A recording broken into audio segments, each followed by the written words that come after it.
So you can tell here, product backlog, sprint review, retrospective, and release. Ultimately, at some point, we are ready to go and release the product out there. I'll move. You can read this on your own later if you want to. The general metrics in terms of performance.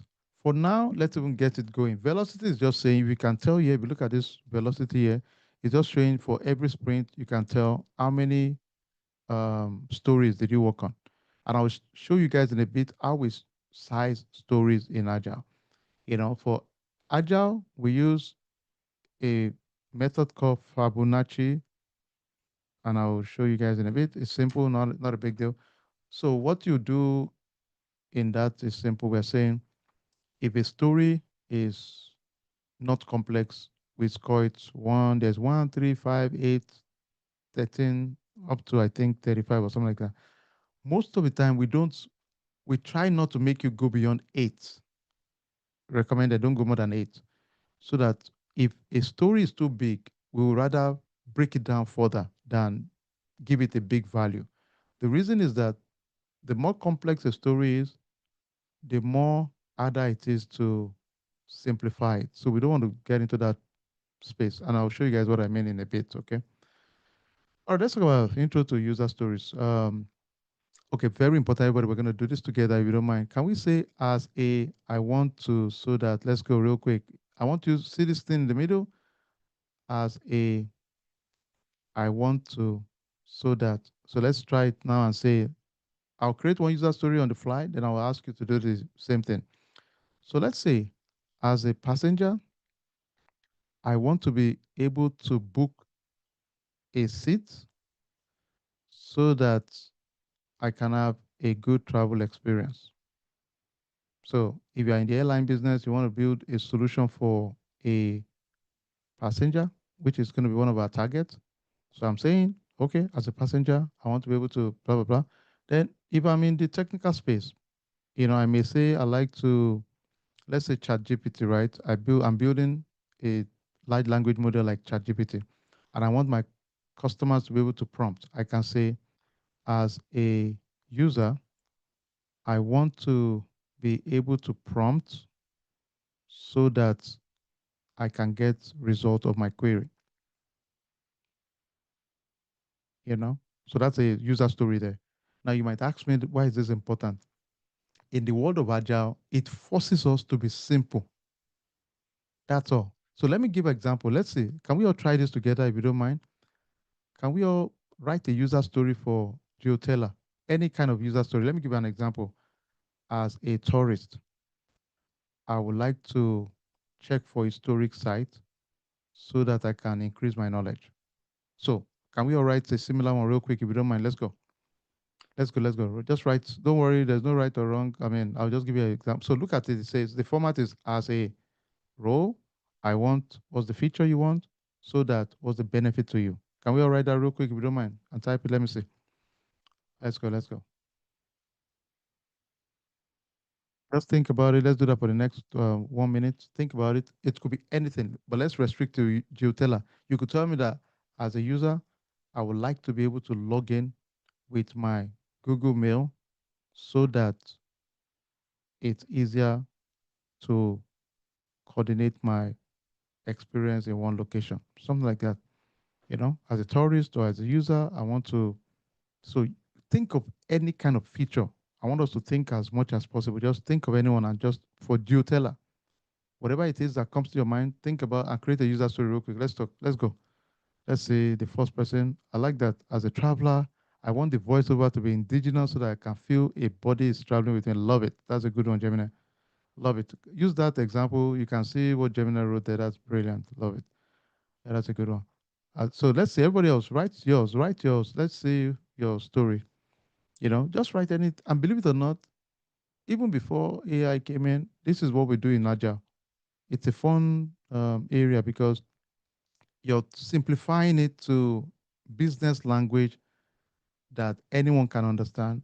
We're now telling the developer and development team, okay, come in and build a similar thing. Okay, let's say another one. As a user, I would like to save my favorite. I love that. Our most visited location and learn more about them. Bingo. Love it. Love it. You guys are building a case for us already. I like this. as a user, I would like I would like a text to speech feature so I can use the app hands free. Love it. I like that too. That's a good one.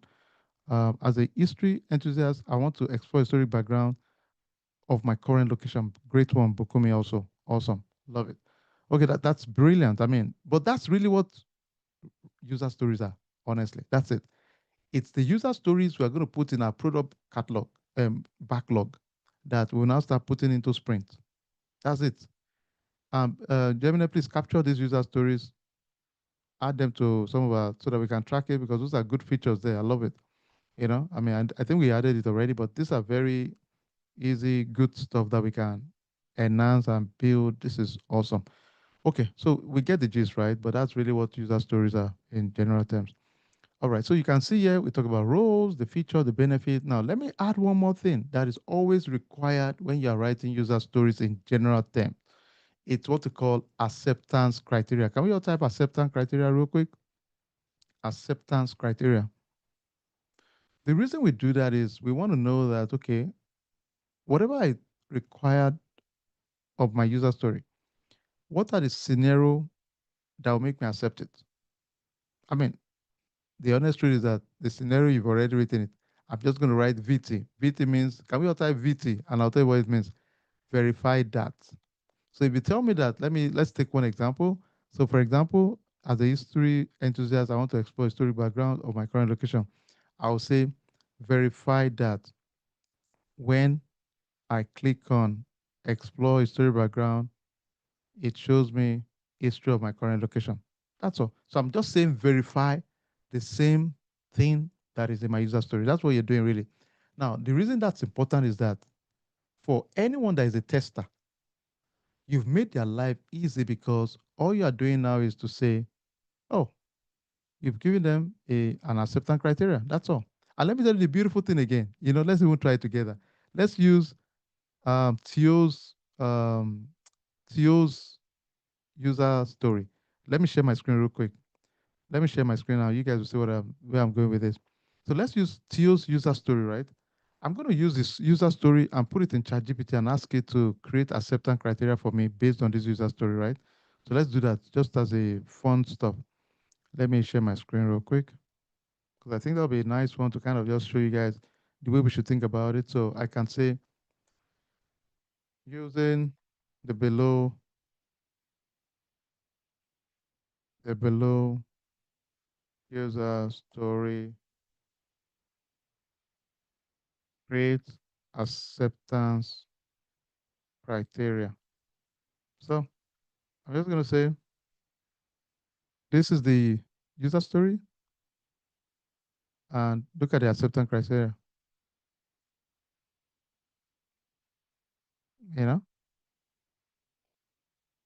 I mean, you can come up with some. So it means, you know, um, it's giving me some good ideas, right? So, but you see what I mean, right? So you can, everything might not be what you care about, but at least you can understand, okay, for my user story, these are the acceptance criteria for me to accept it, so which is good. So for every user story, we should have acceptance criteria also. All right. Okay, let's go back to it real quick. We'll be done with that in a bit. All right, so let's go back. Hopefully this has been beneficial to us. Let me reshare this real quick.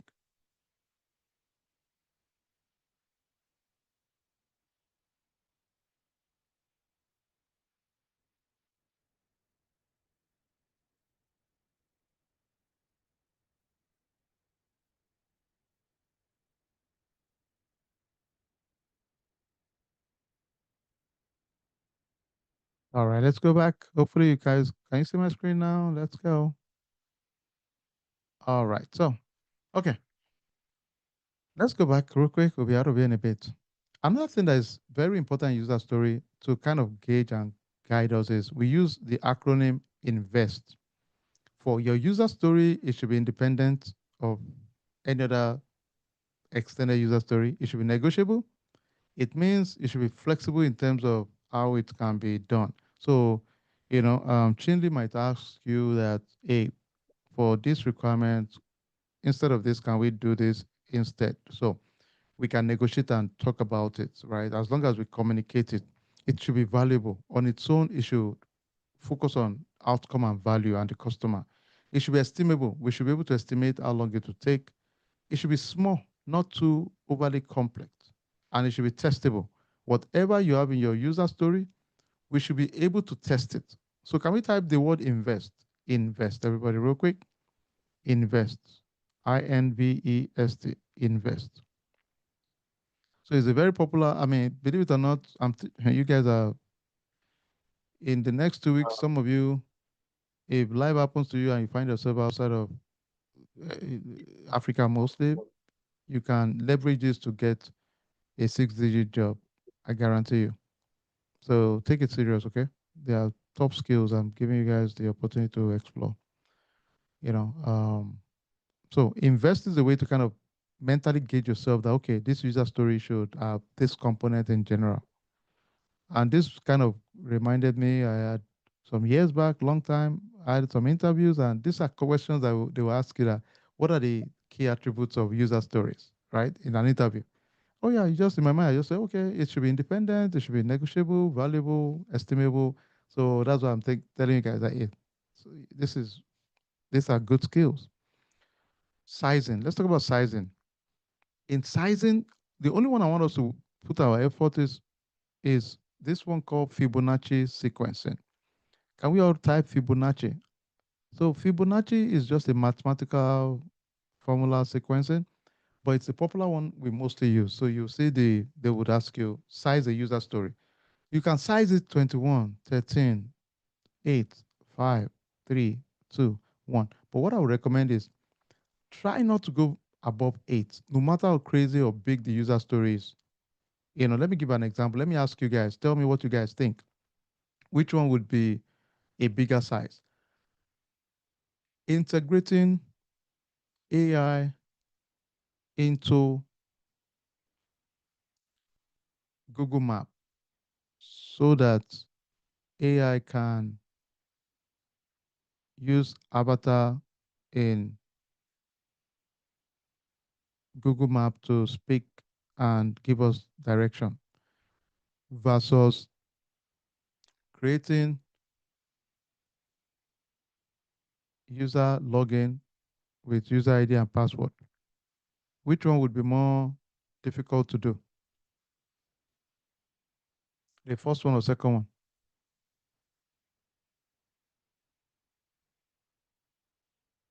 One of them, you have to integrate with AI large language model to pull data. The second one, you are creating user ID and password.